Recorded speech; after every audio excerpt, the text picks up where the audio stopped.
एक असुर था, एग्रिप। एक दिन वो ब्रह्मलोक गया। बड़ी चालाकी से उसने ब्रह्मदेव से चारों वेद प्राप्त कर लिए और जाके समुद्र में छुप गया। क्योंकि सारा ज्ञान वेदों में नहीं थे, इसीलिए संसार से सारा ज्ञान चला गया। जब अज्ञानता का अंधकार फैलता है तो अधर्म बढ़ने लगता है। भगवान विष्णु सब देख रहे थे।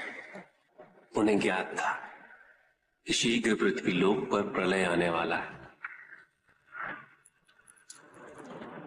एग्रिप के साथ चारों वेद भी लुप्त होने का भय था।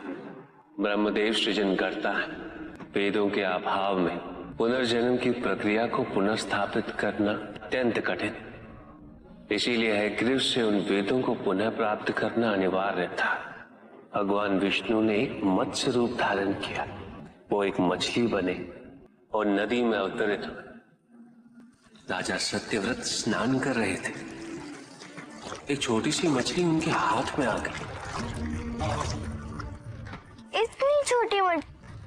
भगवान विष्णु? हाँ, राजा सत्यव्रत उस मछली को जल में छोड़ने जा ही रहे थे कि उस मछली ने बड़ी मछलियों का भय जताते हुए उनसे विनती की। उनसे कहा कि वो उसे अपने साथ ले चले। राजा सत्यव्रत अत्यंत दयालु थे। मछली को अपने कमंडल में शरण दे दी और अपने महल में ले गए। किंतु रात भर में मछली इतनी बड़ी हो गई कि कमंडल में रह पाना उसके लिए संभव ही नहीं था।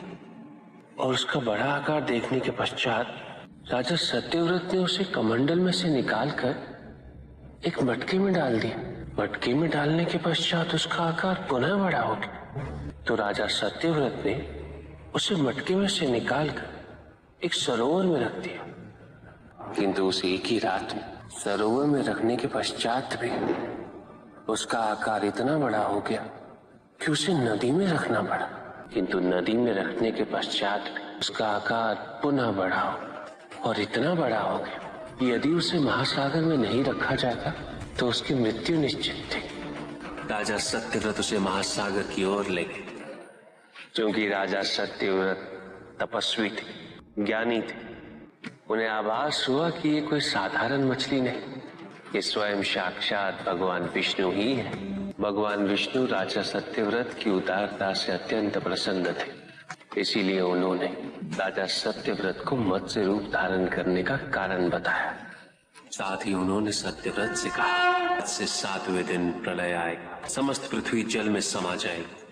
किंतु आप सप्त ऋषियों के साथ साथ अनाज, वनस्पति व अशुद्धों की प्रत्येक प्रजाति के बीच प्रत्येक पशु का एक एक जोड़ा लेकर लाल नौका में सवार होकर मेरी प्रतीक्षा कीजिएगा। केवल एक ही स्थान ऐसा होगा जिसकी ऊंचाइयों को जल छू नहीं पाएगा। मैं लौटूंगा और आपको वहां लेके चलूंगा, हिमालय पर, अर्थात तुम्हारी माता के पिता हिमालय। ऐसा कह के भगवान विष्णु